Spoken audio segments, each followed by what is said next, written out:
ನನ್ನ ಒಡೆಯನು ರಕ್ಷಕನು ವಿಮೋಚಕನ ಅತಿ ಬೇಗನೆ ಬರಲಿರೋ ಮೊದಲಿಂಗ ನಾವು ಯೇಸು ಕ್ರಿಸ್ತ ನಾಮದಲ್ಲಿ ನಿಮ್ಮೆಲ್ಲರನ್ನು ವಂದಿಸ್ತಾ ಇದ್ದೀನಿ. ದೇವರು ನಿಮ್ಮನ್ನು ಆಶೀರ್ವಾದ ಮಾಡಲಿ. ಈ ಸಮಯದಲ್ಲಿ ನಮ್ಮ ಬಲಗೈನ ಮೇಲೆ ಕೆತ್ತನೆ ವಾಕ್ಯವನ್ನು ಅರಿಕೆ ಮಾಡೋಣ. ಯೆಹೋವನು ಒಳ್ಳೆಯವನು, ಆತನ ಕೃಪೆಯು ಶಾಶ್ವತವಾಗಿರುವುದು. ಯೆಹೋವನು ಒಳ್ಳೆಯವನು, ಆತನ ಕೃಪೆಯು ಶಾಶ್ವತವಾಗಿರುವುದು. ಯೆಹೋವನು ಒಳ್ಳೆಯವನು, ಆತನ ಕೃಪೆಯು ಶಾಶ್ವತವಾಗಿರುವುದು. ಆಮೇನ್, ಆಮೇನ್, ಆಮೇನ್. ಓಕೆ, ಸಮಯದಲ್ಲಿ ನೇರವಾಗಿ ನಾವು ವಾಕ್ಯ ಸಂದೇಶದ ಕಡೆ ಹೋಗೋಣ. ನಮ್ಮ ಸತ್ಯವೇದ ಪುಸ್ತಕದಲ್ಲಿ ಕೀರ್ತನೆಗಳು ಪುಸ್ತಕ ಧ್ಯಾನ ಮಾಡೋದಕ್ಕಿಂತ ಮುಂಚಿತವಾಗಿ ನಾವೊಂದು ವಚನವನ್ನು ಈ ಸಮಯದಲ್ಲಿ ಧ್ಯಾನ ಮಾಡೋಣ. ಇವತ್ತಿನ ದಿವಸದ ಧ್ಯಾನದ ಅಂಶ, ಯಥಾರ್ಥ ಹೃದಯ ಉಳ್ಳವರಿಗೆ ದೇವರು ಕೊಡುವಂಥ ಆಶೀರ್ವಾದ ಏನು ಎಂಬುದಾಗಿ. ಹಲ್ಲೆಲೂಯಾ. ಅನೇಕ ಸಂದರ್ಭಗಳಲ್ಲಿ ಈ ಲೋಕದಲ್ಲಿ ನಾವು ನೋಡುವಾಗ ದೇವರ ವಾಕ್ಯ ಹೇಳ್ತಾ ಇದೆ, ಅನೇಕರು ಅನೇಕವಾದಂಥ ಹೃದಯಗಳನ್ನು ಉಳ್ಳವರಾಗಿ ಇರ್ತಾರೆ. ಹಲ್ಲೆಲೂಯಾ. ಕಠಿಣವಾದಂಥ ಹೃದಯ, ಕಲ್ಲಿನ ಹೃದಯ, ಮೋಸದ ಹೃದಯ, ಬಲಹೀನತೆಯನ್ನು ತರುವಂಥ ಹೃದಯ, ರೋಗದ ಒಂದು ಹೃದಯ, ಭಯಂಕರವಾದಂಥ ಪಾಪದ ಸ್ಥಿತಿಗೆ ತೆಗೆದುಕೊಂಡು ಹೋಗುವಂಥ ಒಂದು ಹೃದಯ. ಆದರೆ ದೇವ್ರ ವಾಕ್ಯ ಹೇಳ್ತಾ, ಸತ್ಯವೇದ ಹೇಳ್ತಾ ಇದೆ, ಯಾವ ಹೃದಯವನ್ನು ದೇವರು ಇಷ್ಟಪಡುವಂಥ ದೇವರಾಗಿದ್ದಾನಂತಂದರೆ ಯಾರು ಯಥಾರ್ಥ ಹೃದಯ ಉಳ್ಳವರಾಗಿ ಇರ್ತಾವ್ರು. Hallelujah, praise Lord. ಯಾರು loyalty heart is loyalty heart ಎಂಬುದಾಗಿ ಹೇಳ್ತೀವಿ. ಯಾರು ಯಥಾರ್ಥ ಉಳ್ಳವರಾಗಿ, ಜೆನ್ಯೂನ್ ಉಳ್ಳವರಾಗಿ ಆಗಿರ್ತಾರೋ ಸಂಪೂರ್ಣವಾಗಿ ಅಂಥವ್ರನ್ನ ದೇವ್ರು ಏನು ಮಾಡ್ತಾನೆ, ಆಶೀರ್ವದಿಸುವಂಥ ದೇವರಾಗಿದ್ದಾನೆ. ಪ್ರಿಯರೇ, ದೇವ್ರ ವಾಕ್ಯದಲ್ಲಿ ನಾವು ನೋಡ್ತಾ ಇದ್ದೇವೆ. 2ನೇ ಪೂರ್ವಕಾಲ ವೃತ್ತಾಂತ ಪುಸ್ತಕ 16ನೇ ಅಧ್ಯಾಯ 9ನೇ ವಚನದಲ್ಲಿ ಸತ್ಯವೇದ ಈ ರೀತಿಯಾಗಿ ಹೇಳ್ತಾ ಇದೆ, ಯಾರು ತನ್ನ ಕಡೆಗೆ ಯಥಾರ್ಥ ಹೃದಯದಿಂದ ಜೀವಿಸ್ತಾ ಇರ್ತಾರೋ ಅಂಥವ್ರನ್ನ ದೇವ್ರು ಏನು ಮಾಡ್ತಾನಂತೀರಿ. 16ನೇ ಅಧ್ಯಾಯ 9ನೇ ವಚನ, ಯೆಹೋವನು ಭೂಲೋಕದ ಎಲ್ಲ ಕಡೆಗಳಲ್ಲಿ ದೃಷ್ಟಿಯನ್ನು ಪ್ರಸರಿಸುತ್ತಾ ತನ್ನ ಕಡೆಗೆ ಯಥಾರ್ಥ ಮನಸ್ಸುಳ್ಳವರ ರಕ್ಷಣೆಗಾಗಿ ತನ್ನ ಪ್ರತಾಪವನ್ನು ತೋರ್ಪಡಿಸುತ್ತಾನೆ ಎಂಬುದಾಗಿ. ಹಲ್ಲೆಲೂಯಾ. ದೇವರಂತೆ ಆತನು ಯಾರು ಯಥಾರ್ಥ ಮನಸ್ಸುಳ್ಳವರಾಗಿ ನಡೀತಾರೋ, ಯಥಾರ್ಥ ಹೃದಯವುಳ್ಳವರಾಗಿರ್ತಾರೋ ಅಂಥವರಿಗೆ ತನ್ನ ಪ್ರತಾಪವನ್ನು ಆತನ ಏನು ಮಾಡ್ತಾನಂತೆ, ತೋರ್ಪಡಿಸುವಂಥ ದೇವರಾಗಿದ್ದಾನೆ. ದೇವ್ರ ವಾಕ್ಯ ಹೇಳ್ತದೆ, ಸತ್ಯವೇದ ಹೇಳ್ತಾ ಇದೆ ಪ್ರೇರೆ, ಅಂತಹ ಯಥಾರ್ಥ ಹೃದಯ ನಮ್ಮಲ್ಲಿ ಇರಬೇಕು. ಸತ್ಯವೇದದಲ್ಲಿ ನಾವು ನೋಡುವಾಗ ಆತನಿಗೆ ಯಾರು ಯಥಾರ್ಥವಾಗಿ ನಡೆದುಕೊಂಡ್ರು ಆ ಸಮಯದಲ್ಲಿ ಅವರು ದೇವರಿಂದ ಆಶೀರ್ವಾದವನ್ನು ಪಡೆದುಕೊಂಡ್ರು. ಆಸನ್ ಎನ್ನುವಂಥ ರಾಜನು ದೇವರಿಗೆ ಯಥಾರ್ಥವಂತನಾಗಿ ಸ್ವಲ್ಪ ದಿವಸಗಳ ಕಾಲ ನಡೆದು ಆಮೇಲೆ ಆತನು ದೇವರನ್ನು ನೋಡದೆ, ಯಥಾರ್ಥ ಹೃದಯವುಳ್ಳವನಾಗಿರದೆ, ಯಥಾರ್ಥ ಮನಸ್ಸುಳ್ಳವನಾಗಿರದೆ, ದೇವರಿಗೆ ಕೊಡಬೇಕಾದಂಥ ಸ್ಥಾನವನ್ನು ದೇವರಿಗೆ ತೋರಿಸಬೇಕಾದಂಥ ಭಯಭಕ್ತಿಯನ್ನು, ದೇವರಿಗೆ ಭುಜಬಲ ಎಂಬುದಾಗಿ ನೆನೆಸಬೇಕಾದಂಥ ಆಸ, ಅವನು ಮನುಷ್ಯರನ್ನ ಏನು ಮಾಡ್ತಾ ಇದ್ದಾನ್ರಿ, ತನ್ನ ಸಹಾಯಕರನ್ನಾಗಿ ಭುಜಬಲ ಎಂಬುದಾಗಿ ನೆನೆಸಿದಂಥ ಸಮಯದಲ್ಲಿ ದೇವರು ಒಬ್ಬ ಪ್ರವಾದಿಯನ್ನು ಕಳುಹಿಸಿ ಏನು ಮಾಡ್ತಾ ಇದ್ದಾನೆ, ದೇವರು ಆತನನ್ನು ಎಚ್ಚರಿಸ್ತಾ ಇದ್ದಾನೆ. ನೀನು ನಿನ್ನ ಹೃದಯವನ್ನು ಅರಿದು ಬಿಟ್ಟಿದ್ದಿ. Hallelujah, praise Lord. ನಿನ್ನ ಯಥಾರ್ಥ ಹೃದಯವನ್ನು ನೀನು ಮರೆತು ಬಿಟ್ಟಿದ್ದಿ. ಮೊದಲು ನಿನ್ನ ಭಕ್ತಿಯ ಜೀವಿತ ಏನಾಗಿತ್ತು, ಆ ಭಕ್ತಿಯ ಜೀವಿತ ಸಂಪೂರ್ಣವಾಗಿ ನಿನ್ನಿಂದ ದೂರವಾಗಿದೆ. ನೀನು ದೇವರ ಬದಲಾಗಿ ಮನುಷ್ಯರನ್ನೇ ಆತುಕೊಂಡ ಕಾರಣಕ್ಕಾಗಿ ಇಲ್ಲಿಯವರೆಗೆ ಸಮಾಧಾನದ ರಾಜ್ಯವಾಗಿ ನಿನ್ನ ರಾಜ್ಯ ಇತ್ತು. ಆದರೆ ಇನ್ನು ಮುಂದೆ ಸಮಾಧಾನ ನಿನ್ನ ರಾಜ್ಯದಲ್ಲಿ ಇರೋದಿಲ್ಲ. ನಿನ್ನ ಈ ರಾಜ್ಯದಲ್ಲೆಲ್ಲ ಯುದ್ಧಗಳು, ಕಾದಾಟಗಳು, ಭಯಂಕರವಾದಂಥ ಸ್ಥಿತಿಗತಿಗಳು ಇರ್ತವೆ ಎಂಬುದಾಗಿ ದೇವರು ಏನು ಮಾಡ್ತಾ ಇದೆ ಅಂತ ನಮ್ಮ ಪ್ರವಾದಿಯನ್ನು ಕಳುಹಿಸಿ ಯಾರಿಗೆ ಎಚ್ಚರಿಸ್ತಾ ಇದ್ದಾನ್ರಿ, ಅರಸನಾಗಿರ್ತಕ್ಕಂಥ ಆಸನಿಗೆ. ಪ್ರೇರ, ಅದೇ ಒಂದು ರಾಜರುಗಳಲ್ಲಿ ಒಬ್ಬ ರಾಜನಿದ್ದಾನೆ ಪ್ರೇರ, ಹಿಜ್ಕೀಯನು ಎಂಬುದಾಗಿ. ಆತನಿಗೆ ಸಂಕಷ್ಟ, ರೋಗ ಎನ್ನುವಂಥದ್ದು, ದುಃಖ ಎನ್ನುವಂಥದ್ದು ಬಂದಂಥ ಸಮಯದಲ್ಲಿ, ಆತನು ಸಾವಿಗೆ ಸಮೀಪನಾದ ಸಮಯದಲ್ಲಿ ಆತನು ಯಥಾರ್ಥ ಮನಸ್ಸುಳ್ಳವನಾಗಿ ದೇವರಿಗೆ ಏನು ಮಾಡ್ತಾ ಇದ್ದಾನೆ, ವಿಜ್ಞಾಪನೆ ಮಾಡ್ತಾ ಇದ್ದಾನೆ. ಯಥಾರ್ಥ ಹೃದಯ ಉಳ್ಳವನಾಗಿ, ದೇವರೇ ಈ ಒಂದು ಸಮಸ್ಯೆಯಿಂದ ಪಾರು ಮಾಡುವ ಆತನು ನಿನ್ನ ಹೊರತಾಗಿ ಯಾರು ಇಲ್ಲ ಎಂಬುದಾಗಿ. ಶತ್ರುಗಳು ಬಂದಂಥ ಸಮಯದಲ್ಲಿ, ತನಗೆ ರೋಗ ಬಂದಂಥ ಸಮಯದಲ್ಲಿ, ಬಲಹೀನತೆಗಳು ಬಂದಂಥ ಸಮಯದಲ್ಲಿ, ಯುದ್ಧಗಳು ಬಂದಂಥ ಸಮಯದಲ್ಲಿ ದೇವರ ಮೊರೆ ಹೋದನೆ ಹೊರತಾಗಿ ಮನುಷ್ಯರನ್ನ ಆತನು ಆಶ್ರಯಿಸಲಿಲ್ಲ. ಅದಕ್ಕಾಗಿ ದೇವರ ವಾಕ್ಯದಲ್ಲಿ ನಾವು ನೋಡ್ತಾ ಸತ್ಯವೇದ ಹೇಳ್ತಾ ಇದೆ, ಆ ಒಬ್ಬ ಹಿಜ್ಕೀಯನು ಎನ್ನುವಂಥ ರಾಜನಿಗೆ ನಾಳೆ ದಿವಸ ನಿನ್ನ ಮರಣ ಆಗುತ್ತೆ ಎಂಬುದಾಗಿ ದೇವರು ಹೇಳಿ ಕಳಿಸಿದಾಗಲೂ ಆತನು ತಾನು ಯಥಾರ್ಥವಾಗಿ ನಡೆದುಕೊಂಡಿರುವಂಥದ್ದನ್ನು ಲಕ್ಷ್ಯವಿಡು ಎಂಬುದಾಗಿ ದೇವರ ಹತ್ರ ಕೇಳಿದಾಗ ದೇವರ ವಾಕ್ಯ ಹೇಳ್ತದೆ, ಸತ್ಯವೇದ ಹೇಳ್ತಾ ಇದೆ, ದೇವರು ಆತನನ್ನು ಕ್ಷಮಿಸಿ, ಆತನನ್ನು ಮನ್ನಿಸಿ, ಆತನಿಗೆ 15 ವರ್ಷ ಆಯಸ್ಸನ್ನು ಹೆಚ್ಚಿಸಿದರು. ಪ್ರಿಯರೇ, ಹಲ್ಲೆಲೂಯಾ, ಪ್ರೈಸ್ ಲಾರ್ಡ್. ಅದಕ್ಕಾಗಿ ನಾವು ನೋಡ್ತಾ ಇದ್ದೇವೆ, ದೇವರ ವಾಕ್ಯ ಹೇಳ್ತಾ ಇದೆ, ಯಾರು ಯಥಾರ್ಥ ಹೃದಯವುಳ್ಳವರಾಗಿ ಜೀವಿಸ್ತಾರೋ ಅವರ ಸಂಗಡ ದೇವರು ಇರುವಂಥವನಾಗಿದ್ದಾನೆ. ಪ್ರಿಯರೇ, ಹಲ್ಲೆಲೂಯಾ. ದಾವೀದನೆನ್ನುವಂಥ ಅರಸನಿದ್ದಾನೆ. ಆತನು ದೇವರ ಮಾರ್ಗದಲ್ಲಿದ್ದು ಒಂದು ಸಮಯದಲ್ಲಿ ತಪ್ಪಿ ಹೋದಾಗ ಮತ್ತೆ ದೇವರಿಗೆ ವಿಧೇಯತೆ ಉಳ್ಳವನಾಗಿ ಜೀವಿಸುವುದಕ್ಕೆ ತನ್ನ ತಪ್ಪನ್ನು, ತನ್ನ ಪಾಪವನ್ನು ಸಂಪೂರ್ಣವಾಗಿ ದೇವರ ಸನ್ನಿಧಾನದಲ್ಲಿ ಒಪ್ಪಿಕೊಂಡು ಬಿಟ್ಟು ಸಂಪೂರ್ಣವಾಗಿ ದೇವರಿಗೆ ನಡೆಯುವಂಥ ಮನಸ್ಸು ಮಾಡಿದ ಸಮಯದಲ್ಲಿ ದೇವರು ಆತನನ್ನು ಆಶೀರ್ವಾದ ಮಾಡ್ತಾನೆ. ದಾವೀದ ಕುಮಾರನೆಂಬುದಾಗಿ ಕರೆಯಿಸಿಕೊಳ್ಳುವಷ್ಟರ ಮಟ್ಟಿಗೂ ಕೂಡ ದೇವರು ಏನು ಮಾಡ್ತಾನೆ, ತನ್ನನ್ನು ತಾನು ತಗ್ಗಿಸಿಕೊಂಡ ಪ್ರಿಯರು. ಅದಕ್ಕಾಗಿ ನಾವು ನೋಡ್ತಾ ಇದ್ದೇವೆ, ದೇವರ ವಾಕ್ಯ ಹೇಳ್ತಾ ಇದೆ, ಸತ್ಯವೇದ ಹೇಳ್ತಾ ಇದೆ, ಯಥಾರ್ಥ ಹೃದಯ ಉಳ್ಳಂಥವರನ್ನ ದೇವರು ಏನು ಮಾಡ್ತಾನೆ, ಆಶೀರ್ವಾದ ಮಾಡ್ತಾನೆ. ಮೊಟ್ಟ ಮೊದಲನೇ ಆಶೀರ್ವಾದ ಎಂಥ ಆಶೀರ್ವಾದ ನೋಡೋಣ ಈ ಸಮಯದಲ್ಲಿ. ಯಥಾರ್ಥ ಹೃದಯ ಉಳ್ಳವರಂತೆ, ಸಜ್ಜನರಾಗಿರುವವರಂತೆ ಅವರು ದೇವರ ಸನ್ನಿಧಾನದಲ್ಲಿ ವಾಸಿಸುತ್ತಾ ದೇವರ ಮುಖವನ್ನು ನೋಡುವವರು ಆಗಿರ್ತಾರೆ ಪ್ರಿಯರೇ. Hallelujah, praise god. 11ನೇ ಕೀರ್ತನೆ 7ನೇ ವಚನ ಈ ರೀತಿಯಾಗಿ ಹೇಳ್ತಾ ಇದೆ, ಯಾಕಂದರೆ ನೀತಿ ಸ್ವರೂಪನಾದ ಯೆಹೋವನು ನೀತಿಯನ್ನು ಮೆಚ್ಚುವವನಾಗಿದ್ದಾನೆ, ಸಜ್ಜನರು ಆತನ ಸಾನ್ನಿಧ್ಯದಲ್ಲಿ ಇರುವರು ಎಂಬುದಾಗಿ. ಸಜ್ಜನರಂದ್ರೆ ಯಾರ್ರಿ? ಯಥಾರ್ಥ ಮನಸ್ಸುಳ್ಳವರು, ಯಥಾರ್ಥ ಹೃದಯವುಳ್ಳವರು ಆತನ ಸನ್ನಿಧಾನದಲ್ಲಿ ಇರುತ್ತಾ ಆತನ ಮುಖದರ್ಶನವನ್ನು ನೋಡುತ್ತಾ ಇರ್ತಾರೆ. ದೇವರ ವಾಕ್ಯ ಹೇಳ್ತಾ, ಸತ್ಯವೇದ ಹೇಳ್ತಾ ಇದೆ, ದೇವರನ್ನ ಯಾರು ಎಂದು ಕಂಡಿಲ್ಲ, ದೇವರ ಮುಖದರ್ಶನವನ್ನು ನೋಡೋದಕ್ಕೆ ಅಸಾಧ್ಯವಾಗಿರ್ತಕ್ಕಂಥ ಆ ದೇವರನ್ನ ಇವರು ನೋಡೋದಕ್ಕೆ ಸಾಧ್ಯ ಎಂಬುದಾಗಿ ದೇವರ ವಾಕ್ಯ ಹೇಳ್ತಾ ಇದೆ. Hallelujah, praise God. ನಿರ್ಮಲ ಮನಸ್ಸುಳ್ಳವರು ಧನ್ಯರು ಎಂಬುದಾಗಿ ಹೇಳುತ್ತಾ ವಾಕ್ಯ ಹೇಳ್ತಾ ಇದೆ ಪ್ರೇರೆ. ಆ ಯಥಾರ್ಥ ಮನಸ್ಸುಳ್ಳವರು ಧನ್ಯರು ಎಂಬುದಾಗಿ ವಾಕ್ಯ ಹೇಳ್ತಾ ಇದೆ. ಅವರು ದೇವರನ್ನ ನೋಡುವಂಥವರಾಗಿರ್ತಾರೆ ಎಂಬುದಾಗಿ. Hallelujah, praise God. ಇಲ್ಲಿ ನಾವು ನೋಡ್ತಾ ಇದೆ ಪ್ರೇರೆ, ದೇವರು ವಾಕ್ಯ ಹೇಳ್ತಾ ಇದೆ, ಸತ್ಯವೇದ ಹೇಳ್ತಾ ಇದೆ ಸ್ಪಷ್ಟವಾಗಿ. ಏನಂತ ಹೇಳಂತಂದ್ರೆ, ಮೊದಲನೇದಾಗಿ ದೇವರ ಆಶೀರ್ವಾದವನ್ನು ಯಥಾರ್ಥ ಮನಸ್ಸುಳ್ಳವರು ಹೊಂದಿಕೊಳ್ಳುವಂಥದ್ದು ಏನಂದ್ರೆ, ಅವರು ಆತನ ಸನ್ನಿಧಾನದಲ್ಲಿದ್ದು ಆತನ ಮುಖದರ್ಶನವನ್ನು ನೋಡೋದಕ್ಕೆ ಬಯಸುವಂಥವರಾಗಿರ್ತಾರೆ ಪ್ರೇರೆ. Hallelujah, praise. ಅಂದರೆ ಅವರು ಅನುಭವಪೂರ್ವಕವಾಗಿ ದೇವರನ್ನ ಹೊಂದಿರುವಂಥವರಾಗಿರ್ತಾರೆ. ಅವರ ಪ್ರತಿಯೊಂದು ಹೆಜ್ಜೆ ಜಾಡಿನಲ್ಲಿಯೂ ಕೂಡ ದೇವರ ನಾಮ ಸ್ಮರಣೆಯನ್ನು ಮಾಡುತ್ತಾ ಅವರು ತಮ್ಮ ಭಕ್ತಿಯನ್ನು ನಡೆಸಿಕೊಂಡು ಹೋಗುವಂಥವರಾಗಿರ್ತಾರೆ. ಅದಕ್ಕಾಗಿ ನಾವು ನೋಡ್ತಾ ಇದ್ದೇವೆ, ದೇವರು ವಾಕ್ಯ ಹೇಳ್ತಾ, ಸತ್ಯವೇದ ಹೇಳ್ತಾ ಇದೆ, ಏನಂತ ಹೇಳಂತಂದ್ರೆ, ಆತನ ಸನ್ನಿಧಾನದಲ್ಲಿ ನಿಲ್ಲುವಂಥ ಸೌಭಾಗ್ಯ ಯಾರಿಗಿದೆ ರೀ? ಯಥಾರ್ಥ ಮನಸ್ಸುಳ್ಳಂಥವರಿಗೆ ಇದೆ ಪ್ರಿಯರು. ಅದಕ್ಕಾಗಿ ನಾವು ಇಲ್ಲಿ ನೋಡುವಾಗ, ಯಾರು ಆತನ ಸನ್ನಿಧಾನದಲ್ಲಿ ನಿಂತುಕೊಂಡ್ರು, ಯಾರು ಆತನ ಸನ್ನಿಧಾನದಲ್ಲಿ ಜೀವಿಸುವಂಥವರಾಗಿದ್ರು, ಅವರಿಗೆ ದೇವರು ಎಲ್ಲ ಕೊರತೆಗಳನ್ನು ಏನು ಮಾಡಿದ? ನೀಗಿಸಿದ. ಅವರು ಕೈ ಹಾಕುವಂಥ ಎಲ್ಲ ಕೆಲಸ ಕಾರ್ಯಗಳಲ್ಲಿ ದೇವರು ಸಹಾಯವನ್ನು ಅವರು ಹೊಂದೋದಕ್ಕೆ ಸಾಧ್ಯವಾಯಿತು. ಕಾರಣ ಏನಂತಂದರೆ, ಯೆಹೋವನ ಸನ್ನಿಧಾನದಲ್ಲಿ ಬೇಡಿಕೊಳ್ಳುವವರಿಗೆ ಯಾವ ಮೇಲಿಗೂ ಕಡಿಮೆ ಇಲ್ಲ. ಒಂದು ವೇಳೆ ಪ್ರಾಯದ ಸಿಂಹಗಳಾದರೂ ಹೊಟ್ಟೆಗಿಲ್ಲದೆ ಹಸಿದರೆ ಹಸಿದಾವೇನು, ಆದರೆ ದೇವರ ಸನ್ನಿಧಾನದಲ್ಲಿ ಬೇಡಿಕೊಳ್ಳುವಂಥವರಿಗೆ ಯಾವ ಕೊರತೆ ಇರೋದಿಲ್ಲ ಎಂಬುದಾಗಿ ದೇವರು ವಾಕ್ಯ ಹೇಳ್ತಾ ಇದೆ ಪ್ರೇಯರ್. ಮೊದಲನೇದಾಗಿ ನಾವು ನೋಡ್ತಾ ಇದ್ದೇವೆ, ಯಥಾರ್ಥ ಹೃದಯ ಉಳ್ಳಂಥವ್ರು ಏನು ಮಾಡ್ತಾರಂತವರು ದೇವರನ್ನು ನೋಡುವಂಥವರಾಗಿರ್ತಾರೆ, ದೇವರ ಸನ್ನಿಧಾನದಲ್ಲಿ ನಿಲ್ಲುವಂಥವರಾಗಿರ್ತಾರೆ, ದೇವರ ಮಾರ್ಗದಲ್ಲಿ ನಡೆಯುವಂಥವರಾಗಿರ್ತಾರೆ. ಇವತ್ತು ನಾನು ನೀನು ಯಥಾರ್ಥ ಹೃದಯವುಳ್ಳವರಾಗಿ ಜೀವಿಸಬೇಕಾಗಿದೆ ಪ್ರೇಯರ್. ನಿನ್ನ ಮನಸ್ಸು ಒಂದು ವೇಳೆ ದೇವರಿಂದ ದೂರವಾದಂಥ ಸ್ಥಿತಿಯಲ್ಲಿದ್ದರೆ, ದೇವರನ್ನು ತಿಳಿಯಲಾರದಂಥ ಹೃದಯವುಳ್ಳವರಾಗಿ ನಾವಿದ್ದರೆ, ಆ ಒಂದು ಕಲ್ಲಿನ ಹೃದಯವನ್ನು, ಮೊಂಡಾದ ಹೃದಯವನ್ನು, ಬಂಡಾದ ಹೃದಯವನ್ನು ತೆಗೆದುಹಾಕಿಕೊಂಡು ನಾವು ಯಥಾರ್ಥ ಹೃದಯವುಳ್ಳವರಾಗಿ ಆತನ ಸನ್ನಿಧಾನದಲ್ಲಿ ನಿಲ್ಲುವಂಥದ್ದನ್ನು ನಾವು ಕಲಿಬೇಕು ಪ್ರಿಯರೇ. ಯಥಾರ್ಥ ಹೃದಯವುಳ್ಳವರು ಮಾಡಿದಂಥ ಪ್ರಾರ್ಥನೆಯನ್ನು ದೇವರು ಏನು ಮಾಡ್ತಾನೆ? ಆಲಿಸ್ತಾನೆ ಪ್ರಿಯರೇ. ಅದರ ಸಲುವಾಗಿ ಹೃದಯ ಶುದ್ಧಿ ಎನ್ನುವಂಥದ್ದು ಬಹಳ ಮುಖ್ಯ ಎಂಬುದಾಗಿ ಸತ್ಯವೇದದಲ್ಲಿ ನಾವು ಅನೇಕ ಸಾರಿ ದೇವರು ನಮ್ಮ ಸಂಗಡ ಏನು ಮಾಡ್ತಾ ಇದ್ದಾನೆ? ಎಚ್ಚರಿಸ್ತಾ ಇದ್ದಾನೆ ಪ್ರಿಯರೇ. ಮೊದಲನೇದಾಗಿ ಯಥಾರ್ಥ ಹೃದಯವುಳ್ಳವರು ಆತನ ಸನ್ನಿಧಾನದಲ್ಲಿ ವಾಸಿಸಿದರೆ, ಎರಡನೇದಾಗಿ ಯಥಾರ್ಥ ಹೃದಯವುಳ್ಳವರಿಗೆ ಕತ್ತಲೆಯಲ್ಲಿಯೂ ಕೂಡ ಏನಾಗುತ್ತಂತೆ? ಬೆಳಕು ಹುಟ್ಟುತ್ತೆ ಪ್ರಿಯರೇ. ಹಲ್ಲೆಲೂಯಾ. ಕೀರ್ತನೆಗಳ ಪುಸ್ತಕದಲ್ಲಿ ನಾವು ನೋಡ್ತಾ ಇದ್ದೇವೆ, 112ನೇ ಕೀರ್ತನೆ 4ನೇ ವಚನ ಈ ರೀತಿಯಾಗಿ ಹೇಳ್ತಾ ಇದೆ. ಸಾರಿ ಓದ್ತೀನಿ ದಯವಿಟ್ಟು ಕೇಳಿ. 112ನೇ ಕೀರ್ತನೆ 4ನೇ ವಚನ. ಹಲ್ಲೆಲೂಯಾ.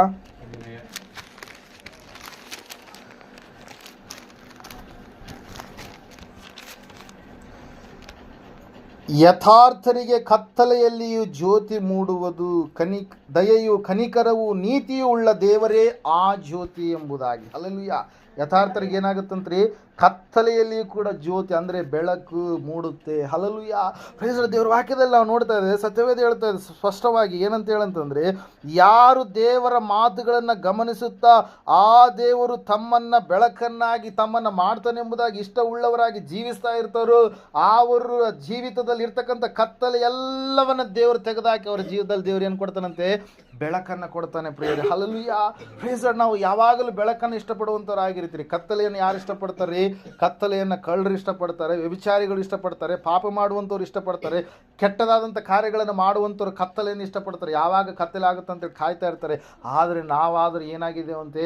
ಹಗಲಿನವರಾಗಿದ್ದೇವೆ, ಬೆಳಕಿನವರಾಗಿದ್ದೇವೆ, ನೀತಿ ಸ್ವರೂಪನಾಗಿರ್ತಕ್ಕಂಥ ಜ್ಯೋತಿರ್ಮಯನಾದಂಥ ದೇವರನ್ನು ಎದುರುಗೊಳ್ಳುವಂಥವರು ಆಗಿದ್ದೇವೆ ಪ್ರಿಯರೇ. ಅದಕ್ಕಾಗಿ ದೇವರು ವಾಕ್ಯ ಹೇಳ್ತಾ ಇದೆ, ಅದಕ್ಕಾಗಿ ಸತ್ಯವೇದ ಹೇಳ್ತಾ ಇದೆ ಸ್ಪಷ್ಟವಾಗಿ. ಏನಂತ ಹೇಳಂತಂದರೆ, ಆ ಯಥಾರ್ಥ ಹೃದಯವುಳ್ಳವರಿಗೆ ಕತ್ತಲೆಯಲ್ಲಿಯೂ ಕೂಡ ಏನಾಗುತ್ತಂತೆ? ಬೆಳಕು ಮೂಡುತ್ತೆ ಪ್ರಿಯರೇ. ಹಲ್ಲೆಲೂಯಾ. Praise Lord. ಮೋಶೆಯಾಗಿ ಭಕ್ತನಾಗಿರ್ತಕ್ಕಂಥ ಮೋಶೆ ಏನು ಮಾಡಿದಂದರೆ, ಆತನು ಐಗುಪ್ತ ದೇಶದಲ್ಲಿ ಇರಬೇಕಾದ್ರೆ ಹೀಗೆ ಆತನು ಕೋಲು ಚಾಚಿದಂಥ ಸಮಯದಲ್ಲಿ 3 ದಿವಸಗಳ ಕಾಲ ಏನಾಯ್ತಂತ್ರಿ? ಸೂರ್ಯನು ಬರಲಾರದೆ ಕತ್ತಲೆ ಆಯಿತು. ಆದರೆ ಯಾವ ಜಾಗದಲ್ಲಿ ಕತ್ತಲೆ ಆಯ್ತು ರೀ? ಯಾವ ಜಾಗದಲ್ಲಿ ಐಗುಪ್ತರಿದ್ರು ಆ ಸ್ಥಳ ಮಾತ್ರ ಕತ್ತಲೆ ಆಗಿತ್ತು. ಆದರೆ ಇಸ್ರಾಯೇಲರಿರ್ತಕ್ಕಂಥ ಗೆರ್ಷೋಮ್ ಪ್ರಾಂತ್ಯದಲ್ಲಿ ಏನಿತ್ತಂತೆ? ಬೆಳಕು ಇತ್ತು ಎಂಬುದಾಗಿ. ಹಲ್ಲೆಲೂಯಾ. Praise Lord. ದೇವರು ವಾಕ್ಯ ಹೇಳ್ತಾ ಇದೆ, ಸತ್ಯವೇದ ಹೇಳ್ತಾ ಇದೆ ಸ್ಪಷ್ಟವಾಗಿ. ಕತ್ತಲೆಯಲ್ಲಿ ಬೆಳಕು ಮೂಡುವಂತೆ ಮಾಡ್ತಾನೆ ದೇವರು. ಯಾರಿಗೆ?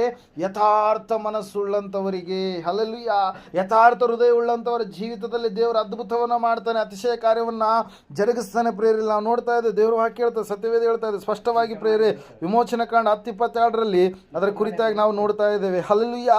Price lord.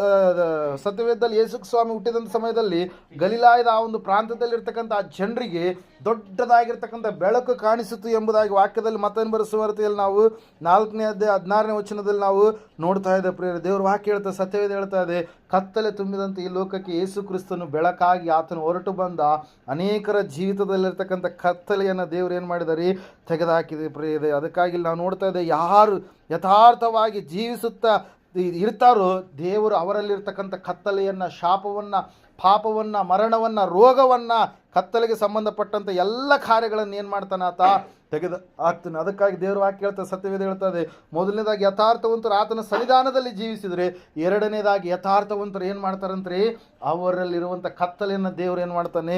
ಹೋಗಲಾಡಿಸಿ ಅವರಿಗೆ ಬೆಳಕನ್ನು ದಯಪಾಲಿಸ್ತಾನೆ ಪ್ರಿಯರೇ. ಅದಕ್ಕಾಗಿ ಯೇಸು ಸ್ವಾಮಿ ಈ ಲೋಕಕ್ಕೆ ಬೆಳಕಾಗಿ ಬಂದಾಗ ಅನೇಕರ ಜೀವಿತದಲ್ಲಿರ್ತಕ್ಕಂಥ ಕತ್ತಲೆಯನ್ನು, ಪಾಪ ಎನ್ನುವಂಥ ಕತ್ತಲೆಯನ್ನು, ರೋಗ ಎನ್ನುವಂಥ ಕತ್ತಲೆಯನ್ನು, ಶಾಪ ಎನ್ನುವಂಥ ಕತ್ತಲೆಯನ್ನು, ಮರಣ ಎನ್ನುವಂಥ ಕತ್ತಲೆಯನ್ನು, ಅವಮಾನ ಎನ್ನುವಂಥ ಕತ್ತಲೆಯನ್ನು ಆತನ ಏನು ಮಾಡಿದ?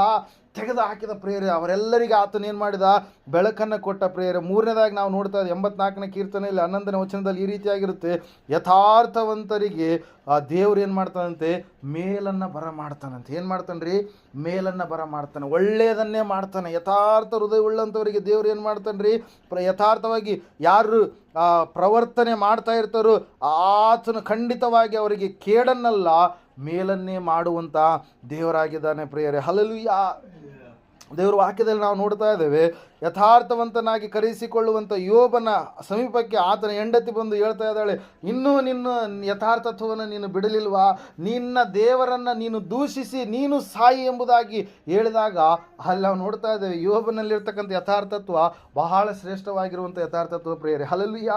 ಅಂದುಕೊಂಡ್ರೆ ಎಲ್ಲರೂ ಏನಂತೇಳಿ, ಯೋಬನ ಕತೆ ಮುಗಿದು ಬಿಡ್ತು, ಆಯಿತು, ಯೋಬನ ನಾಶವಾಗಿ ಹೋದ, ಆತನ ಮಕ್ಕಳು ಹೋದ್ರು, ಆತನ ಮನೆ ಹೋಯ್ತು, ಆತನಿಗಿರ್ತಕ್ಕಂಥ ಹೊಲ ಹೋಯ್ತು, ಆತನ ಕುರಿಗಳು ಹೋದವು, ಕತ್ತೆಗಳು ಹೋದವು, ಎತ್ತುಗಳು ಹೋದವು, ಆಯಿತು, ಯೋಬನ ಸರ್ವನಾಶನಾದನಂತೇಳಿ ಎಲ್ಲರೂ ತಿಳ್ಕೊಂಡಂಥ ಸಮಯದಲ್ಲಿ, ಆದರೆ ಯಥಾರ್ಥವಂತನಾಗಿ ಕಡೆಯವರೆಗೆ ಜೀವಿಸಿರ್ತಕ್ಕಂಥ ಯೋಬನನ್ನು ದೇವರು ಕೈ ಬಿಡೋದು ಏನು ಮಾಡ್ತಾ ಇದ್ದಾನೆ? ಕೈ ಹಿಡಿದು ನಡೆಸ. ಸ್ವಂತ ಹೆಂಡತಿ ಹೇಳ್ತಾ ಇದ್ದಾಳೆ ಆತನ ಭಕ್ತಿಯನ್ನು ನೋಡಿ, ಏನಂತೇಳಿ, ದೇವರು ಒಂದು ಮಾತು ಅಂತ ಇಲ್ವಲ್ಲ, ನೀನು ದೇವ್ರನ್ನ ದೂಷಣೆ ಮಾಡಿ ನಿನ್ನ ಯಥಾರ್ಥತ್ವವನ್ನು ಬಿಟ್ಟು ನೀನೇನು ಮಾಡು? ಸತ್ತೋಗು ಎಂಬುದಾಗಿ ಹೇಳಿದಾಗ ಅಲ್ಲಿ ನಾವು ನೋಡ್ತಾ ಇದ್ದ ಪ್ರಿಯರೇ, ಯೋಬನ ಗ್ರಂಥದಲ್ಲಿ 42ನೇ ಅಧ್ಯಾಯ 10ನೇ ವಚನದಲ್ಲಿ ದೇವರು ಆತನನ್ನು ಏನು ಮಾಡಿದಂತೆ, ಯಾವ್ದು ಆತನ ಕಳೆದುಕೊಂಡಿದ್ನೋ, ಯಾವ್ದು ಆತನ ನಷ್ಟ ಹೊಂದಿದ್ನೋ, ಯಾವ್ದು ಆತನಿಂದ ದೂರವಾಗಿತ್ತು, ಅದೆಲ್ಲವನ್ನು ದೇವರು ಎಷ್ಟು ಕೊಟ್ಟಂತೆ? 2ರಷ್ಟು ಕೊಟ್ಟ ಪ್ರಿಯರೇ. ಹಲ್ಲೆಲೂಯಾ. ಪ್ರೇಸ್. ಅದಕ್ಕಾಗಿ ದೇವರು ವಾಕ್ಯ ಹೇಳುತ್ತೆ, ಯಥಾರ್ಥವಂತರಿಗೆ ದೇವರು ಏನು ಮಾಡ್ತಾನೆ? ಮೇಲನ್ನು ಬರ ಮಾಡ್ತಾನೆ, ಕೇಡನ್ನು ಅಲ್ಲ ಪ್ರಿಯರ.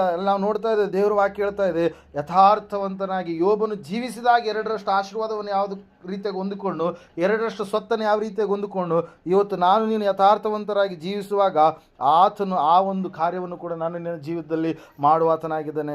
ನಾವು 4ನೇದಾಗಿ ನಾವು ನೋಡೋಣ, 5ನೇದಾಗಿ 6ನೇದಾಗಿ ಬೇಗ ಕ್ವಿಕ್ಕಾಗಿ ಹೇಳ್ತೀನಿ ನಾನು.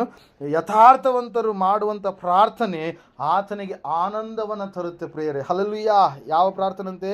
ಯಥಾರ್ಥವಂತರು.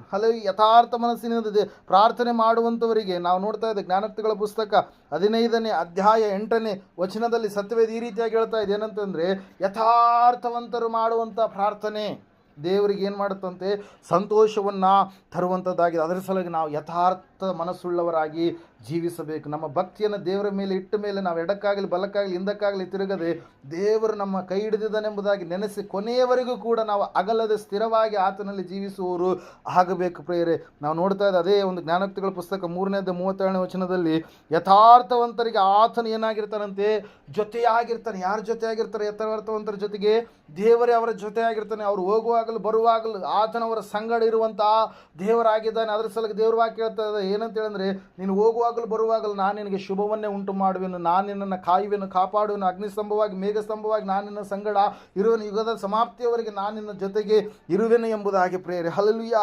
6ನೇದಾಗಿ ಕೊನೆಯದಾಗಿ ಸಮಯದಲ್ಲಿ ನಾವು ನೋಡ್ತಾ ಇದ್ದೇವೆ ಯಥಾರ್ಥವಂತರಂತೆ 140ನೇ ಕೀರ್ತನೆ 13ನೇ ವಚನದಲ್ಲಿ 12-13ನೇ ವಚನದಲ್ಲಿ ನಾವು ನೋಡುವಾಗ ಅವರು ಆತನ ಸನ್ನಿಧಾನದಲ್ಲಿಯೇ ವಾಸಿಸುವ, ಅಂದರೆ ಪರಲೋಕದ ಸೌಭಾಗ್ಯವನ್ನು ಅವರು ಹೊಂದಿಕೊಳ್ಳೋದಕ್ಕೆ ಸಾಧ್ಯವಾಗುತ್ತೆ ಪ್ರಿಯರೇ. ಅದಕ್ಕಾಗಿ ದೇವರ ವಾಕ್ಯ ಹೇಳ್ತಾ ಇದೆ, ನನ್ನಲ್ಲಿ ನಿನ್ನಲ್ಲಿ ಯಥಾರ್ಥವಾದಂಥ ಮನಸ್ಸು ಇರಬೇಕು. ಹಲ್ಲೆಲೂಯಾ.